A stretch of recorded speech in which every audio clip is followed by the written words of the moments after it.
താമര കണ്ണനാത്രേ. എന്താ പ്രയോജനം? ആ കണ്ണുകൊണ്ട് നമ്മളെ കാണണില്ലല്ലോ കണ്ണൻ. അവൻ്റെ കാതുകൾ മനോഹരാണത്രേ, അതിൽ കേൾക്കാത്തൊന്നുമില്ല, വെറുതെ പറയുക. അങ്ങനെയാണ് നമ്മുടെ കരച്ചിൽ അവൻ കേൾക്കാണ്ടിരിക്കുമോ? ഓടിത്തളർന്ന് അവിടെ എത്തിയിട്ടും എന്താന്ന് ചോദിക്കണില്ലെങ്കിൽ പിന്നെ അവൻ്റെ മധുരമനോഹരങ്ങളായ വാക്കുകൊണ്ട് ഈ ലോകത്തിന് എന്താ പ്രയോജനം? കണ്ണൻ നമ്മളെ അറിയാത്തതാവുമോ? അല്ല, കണ്ണൻ എല്ലാവരും അറിഞ്ഞിട്ടുണ്ടല്ലോ. കണ്ണനെ അറിയാത്തത് നമ്മളാണ്. അപകടം വരുമ്പോൾ, ദുഃഖം വരുമ്പോൾ കണ്ണാന്ന് വിളിക്കുന്ന ഈ വാക്ക് സന്തോഷം ഉണ്ടാവുമ്പോഴും സങ്കടത്തിലും അല്ലാത്തപ്പോഴൊക്കെ വിളിക്കാറാവണം.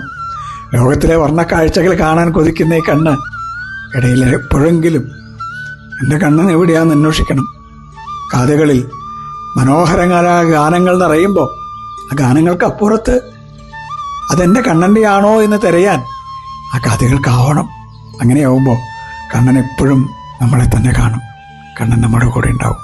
കൃഷ്ണ ഗുരുവായൂരപ്പ.